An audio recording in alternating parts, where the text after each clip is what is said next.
ఈరోజు సండే కదండీ! చికెన్‌తో ఏదైనా కొత్తగా రెసిపీ ట్రై చేద్దాం అనుకున్నాను. అప్పుడే నాకు పచ్చిమిర్చి కోడిపలావ్ గుర్తొచ్చింది. గుర్తొచ్చిన వెంటనే ట్రై చేయాలి కదండీ! అందుకే ట్రై చేశాను. టేస్ట్ అయితే సూపర్ వచ్చింది. మీరు కూడా ఒకసారి ఇలా ట్రై చేసి చూడండి. ఇంకా మా ఛానల్‌ని ఎవరైనా సబ్స్క్రైబ్ చేసుకోకపోతే ఇప్పుడే వెళ్లి సబ్స్క్రైబ్ చేయండి. ప్రాసెస్‌లోకి వెళ్ళే ముందు వెల్కమ్ టు అవర్ ఛానల్. ముందుగా మిక్సీ జార్‌లో 7-8 పచ్చిమిర్చి, ఒక కట్ట పుదీనా వాష్ చేసి వేసుకోండి. 7-8 వెల్లుల్లి రెబ్బలు, 1 ఇంచు అల్లం ముక్క, గుప్పెడు కొత్తిమీర వేసి మిక్సీలో పేస్ట్గా పట్టేసుకోండి. ఇప్పుడు 1/2 కిలో చికెన్ని శుభ్రం చేసుకుని ఒక బౌల్లో వేసుకోవాలి. అందులో మనం ముందుగా మిక్సీ పట్టిన పేస్ట్ని వేసి, ఈ పేస్ట్ని వేసాక ఒక స్పూన్ కారం, రుచికి తగినంత ఉప్పు, ఒక స్పూన్ గరం మసాలా, ఒక స్పూన్ జీలకర్ర పొడి, ధనియాల పొడి వేసి బాగా మిక్స్ చేయండి.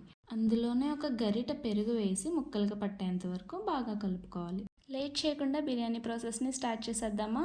ఇప్పుడు ఒక మందపాటి గిన్నెలో కొంచెం ఆయిల్ వేసుకుని అందులో మరాఠీ మొగ్గలు, లవంగాలు, 1/2 స్పూన్ షాజీరా, అందులోనే 1/2 స్పూన్ మిరియాలు, రాతి పువ్వు, 4 యాలకులు, దాల్చిన చెక్క, జాపత్రి, అనాస్ పువ్వు, 4 బిర్యానీ ఆకులు వేసి బాగా కలుపుకోండి. ఇప్పుడు తరిగి పెట్టిన 1/2 కిలో ఆనియన్స్ని వేసి కొంచెం వేగనిచ్చి 4 పచ్చిమిర్చి, కొంచెం కరివేపాకు వేసుకుని ఇవి వేగిన తర్వాత మనం ముందుగా నానబెట్టుకున్నాం కదండి, ఆ చికెన్ని వేసుకుని బాగా కలిపి మూత పెట్టి కాసేపు మగ్గనివ్వాలి. మగ్గిన తర్వాత 3½ కప్స్ వాటర్ వేసుకుని అందులోనే సరిపడా ఉప్పును కూడా వేయాలి. ఇప్పుడు నీళ్లను తెరల కాగనివ్వండి. ముందుగా మనం నానబెట్టుకున్న 2 కప్పుల రైస్ని వాటర్లో వేసి బాగా కలుపుకుని మూత పెట్టేయాలి. నేను ఇక్కడ నార్మల్ రైసే యూస్ చేసుకుంటున్నానండి. అది కూడా సాంబా మైసూర్ రైస్ని వేసుకుంటున్నాను. మీరు కావాలంటే బాస్మతి రైస్ని యూస్ చేసుకోవచ్చండి.